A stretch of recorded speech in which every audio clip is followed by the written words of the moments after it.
Imagine standing inside the headquarters of one of the world's most valuable companies. A building designed for thousands of people, completely silent. No crowded offices, no busy meeting rooms, no endless rows of employees. Just one room, one desk, and one person. For more than a century, the rules of business were remarkably simple. If you wanted to build a company worth billions, you needed thousands of people to build it. Factories needed workers. Offices needed departments. Growth required hiring. The bigger the company became, the bigger the workforce behind it. Apple employs more than 160,000 people. Microsoft, over 220,000. Amazon, more than 1.5 million. Scale required people. 4 generations. That wasn't just how companies grew. It was how capitalism worked. Until now, behind closed doors, some of Silicon Valley's most influential technology leaders have been discussing a prediction that sounds almost impossible. Not the world's first trillion-dollar company, but something far more unexpected. The world's first one-person billion-dollar company. A single founder, working alongside an army of artificial intelligence. No traditional departments. No massive payroll. No corporate hierarchy. Just one human, directing thousands of AI systems that never sleep. If they're right, the greatest disruption of artificial intelligence won't be replacing individual jobs. It could redefine what a company actually is. The idea of a one-person billion-dollar company sounds impossible, because it challenges one of the oldest assumptions in modern business, that bigger companies must employ more people. But that wasn't always true.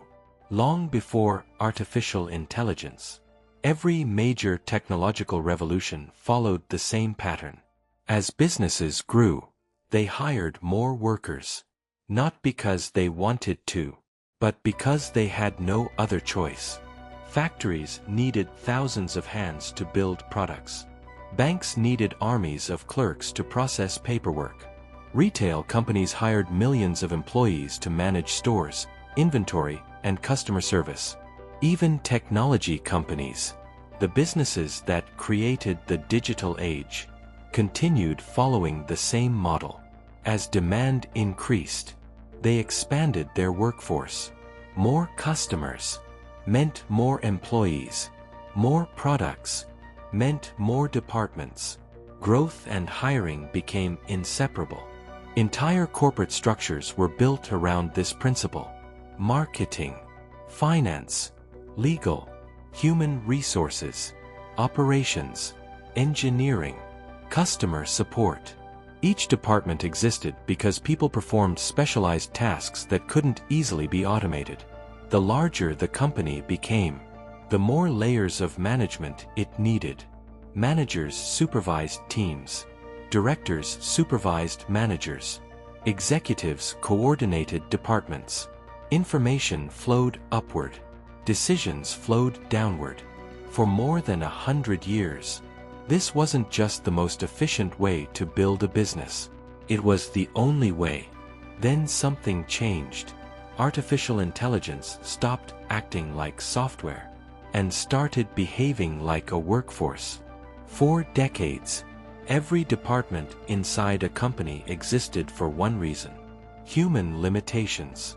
Marketing teams created campaigns. Sales teams found customers. Engineers built products. Designers shaped user experiences. Lawyers reviewed contracts. Accountants managed finances. Customer support answered questions. Every problem required another specialist, another department, another employee. Artificial intelligence changes that equation, not because it performs one job better than a human, but because it can perform hundreds of different jobs at the same time.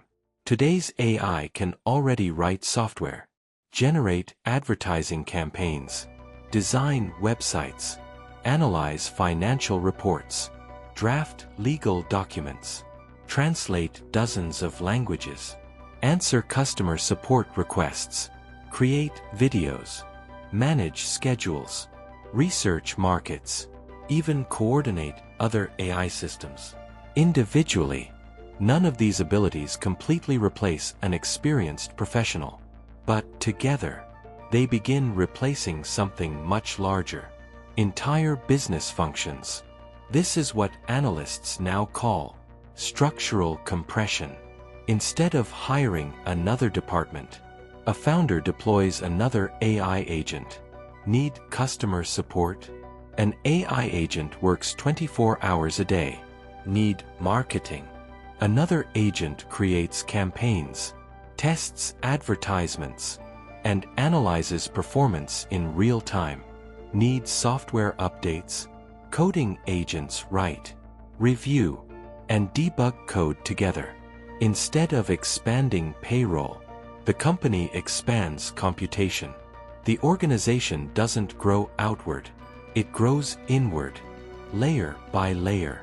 The traditional corporate structure begins collapsing into a single decision-maker, supported by an artificial workforce. For the first time in modern business history, growth is no longer tied to hiring people.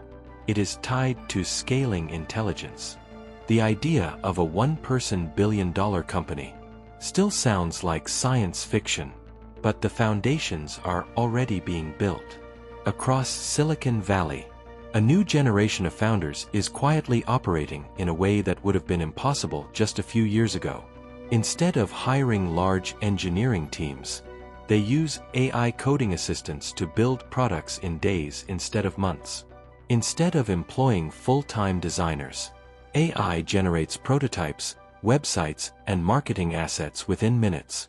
Instead of maintaining customer support centers, AI agents answer thousands of conversations simultaneously, without taking a break. Even tasks once reserved for experienced analysts, market research, financial forecasting, competitive intelligence, are increasingly being handled by intelligent systems working around the clock. This isn't replacing every employee overnight, but it is dramatically reducing the number of people required to build and scale a company. Venture capital firms are already noticing the shift. Startups reaching millions in annual revenue, with teams small enough to fit around a single conference table. Founders launching global software products, without building traditional corporate structures. The question is no longer whether artificial intelligence can help build a business. It already can. The real question is, how few humans will be needed to build the next billion-dollar one? And that question is making investors, entrepreneurs, and some of the world's largest companies rethink the future of business itself. If the first one-person billion-dollar company becomes reality, it won't just be another business success story. It will mark the beginning of an entirely new economic era. Because for centuries, employment has been the foundation of growth. Companies hired people. People earned wages. Wages fueled consumption. Consumption fueled the economy. It was a cycle that built the modern world. But what happens when growth no longer depends on hiring? When a company can double its revenue without doubling its workforce? When artificial intelligence becomes the operating system behind nearly every business function? The rules that shaped capitalism for generations begin to change. This doesn't mean companies disappear. It means the meaning of a company begins to evolve. The offices may become smaller. The teams may become leaner. The hierarchy may become flatter. But the role of the human founder may become more important than ever.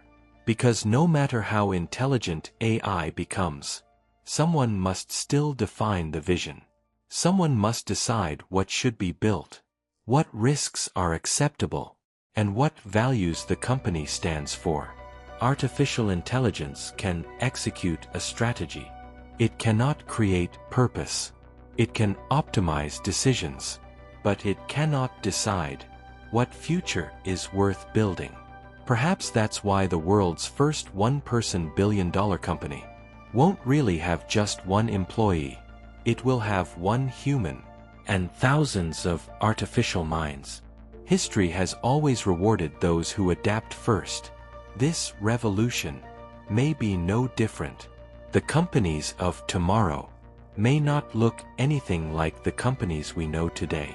And the next business empire might not be built by thousands of people, but by one person who learns how to lead an intelligence that never sleeps. The future isn't waiting. Future frontier. Stay curious. Stay ahead.